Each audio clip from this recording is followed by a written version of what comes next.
السلام علیکم ورحمۃ اللہ وبرکاتہ۔ میرے معزز ناظرین، پیارے سے چینل سیرت مصطفیٰ پر ایک خوبصورت کرنے والے وظیفے کے ساتھ خوش آمدید۔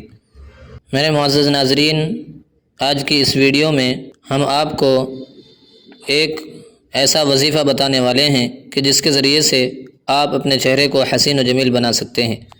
اس وظیفے کو کرنے سے آپ کا چہرہ نورانی ہو جائے گا۔ جو شخص بھی اس وظیفے کو اللہ پر یقین رکھتے ہوئے کرے گا، اس کے چہرے پر نور آ جائے گا، چہرہ چمکدار، خوبصورت، صاف، شفاف ہو جائے گا۔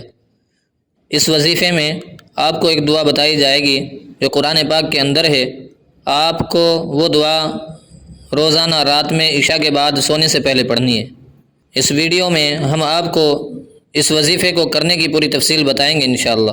یہ وظیفہ بہت سے لوگوں کا آزمایا ہوا ہے۔ اگر آپ کا چہرہ بے نور ہو گیا ہے اور آپ کے چہرے پر کیل مہاسے یا چھوٹے چھوٹے نشانات ہیں، پمپلس ہیں، جن کی وجہ سے چہرے کی نورانیت اور کشش ختم ہو گئی ہے، تو یہ وظیفہ کرنا آپ کے لیے بہت ضروری ہے۔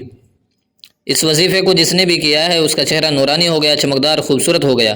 میری بھی آپ سے گزارش ہے کہ آپ بھی ایک دفعہ اس کو ضرور کریں، انشاءاللہ آپ کا چہرہ بھی نورانی اور پرکشش ہو جائے گا۔ بے شک اللہ تعالیٰ کے کلام میں بہت ہی برکتیں اور رحمتیں ہیں۔ تو چلو شروع کرتے ہیں آج کے اس پیارے سے وظیفے کو۔ اس وظیفے کو شروع کرنے سے پہلے آپ سے گزارش ہے کہ اگر ابھی تک آپ نے ہمارے اس پیارے سے چینل کو سبسکرائب نہیں کیا تو پلیز سبسکرائب کر دیں اور گھنٹی پر کلک کر کے آل پر پریس ضرور کریں۔ ہماری دعا ہے کہ جو بھی اس ویڈیو کو دیکھ رہا ہے اللہ پاک اس کی تمام جائز حاجتوں کو پورا فرمائے، آمین ثم آمین۔ آپ لوگ بھی کمنٹ میں ایک بار ضرور آمین لکھ دیں، نہ جانے کس کی آمین قبول ہو جائے۔ آئیے دوستو چلتے ہیں وظیفے کی طرف۔ وظیفہ آپ کو رات میں کرنا ہے سونے سے پہلے۔ جب آپ وظیفہ کرنے کا ارادہ کریں تو سب سے پہلے وضو کر لیں، پھر خوشبو وغیرہ لگا کر آپ اپنے بستر پر بیٹھ جائیں قبلے کی طرف منہ کر کے، اور ایک گلاس کے اندر پانی لے لیں۔ پانی اتنا ہی لیں جتنا آپ پی سکتے ہوں۔ وہ پانی لے کر بیٹھ جائیں، اور پانی لینے کے بعد آپ سب سے پہلے درود شریف پڑھیں ایک مرتبہ، کوئی سا بھی درود، اگر درود ابراہیم یاد ہو تو زیادہ بہتر ہے۔ پھر اس کے بعد 21 مرتبہ اللہ نور السماوات والارض پڑھنا ہے۔ آخر میں پھر ایک مرتبہ وہی درود جو شروع میں پڑھا تھا وہ پڑھنا ہے۔ ایک بار پھر ریپیٹ کر لیجئے۔ سب سے پہلے درود شریف پڑھنا ہے ایک مرتبہ، پھر 21 دفعہ اللہ نور السماوات والارض پڑھنا ہے، آخر میں پھر ایک مرتبہ درود شریف پڑھنا ہے۔ سب سے چھوٹا درود صلی اللہ تعالیٰ علیہ وسلم ہے، باقی درود ابراہیم میں پڑھیں تو زیادہ بہتر ہے۔ اس کو کرنے کے بعد آپ کو 3 مرتبہ اپنے پانی پر دم کرنا ہے۔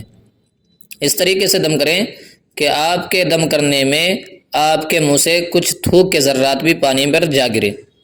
اس کے بعد آپ کو 3 سانس میں اس پانی کو پی لینا ہے۔ پیارے دوستو، اس وظیفے کو آپ 7 دن تک کنٹینیو کریں۔ اس کے بعد دیکھنا کہ آپ کے چہرے پر ایک ایسا نور آئے گا، ایک کشش آئے گی کہ لوگ دیکھ کر حیران ہو جائیں گے کہ آخر استعمال کیا کر رہا ہے یا کر رہی ہے۔ یقین کے ساتھ کہتا ہوں، اگر آپ نے یہ وظیفہ کر لیا تو آپ کو کسی کریم پاؤڈر کی ضرورت نہیں پڑے گی، انشاءاللہ اس کے فائدے آپ خود دیکھو گے۔ یہ وظیفہ 7 روز تو کرنا ہی کرنا ہے، اس کے بعد اگر آپ کا دل چاہے تو آگے بھی کر لیں، اور مجھے امید ہے کہ انشاءاللہ آپ اس کو روزانہ کرتے رہیں گے۔ زیادہ وقت بھی نہیں لگے گا، زیادہ سے زیادہ اس وظیفے میں آپ کی 2 منٹ لگیں گے۔ اگر آپ یہ چاہتے ہیں کہ میرا چہرہ ہمیشہ خوبصورت رہے تو آپ اس وظیفے کو ہر روز بھی کر سکتے ہیں، اور یہ وظیفہ اتنا بڑا بھی نہیں جو آپ روزانہ نہ کر سکیں۔ میرے پیارے عزیز دوستو، اس وظیفے کو کریں اور اپنی خاص دعاؤں میں پلیز ہمیں بھی یاد رکھیں۔ اگر آپ کو یہ ویڈیو پسند آئی ہے تو ضرور لائک کریں، اور اپنے ضرورت مند دوستوں کے ساتھ اس کو ضرور شیئر کیجیے گا، خاص کر ان لوگوں کے پاس جن کی شادیاں بہت قریب ہیں۔ انشاءاللہ پھر ملتے ہیں ایک نئے وظیفے کے ساتھ، تب تک اپنا خیال رکھیں۔ خدا حافظ۔ السلام علیکم ورحمۃ اللہ۔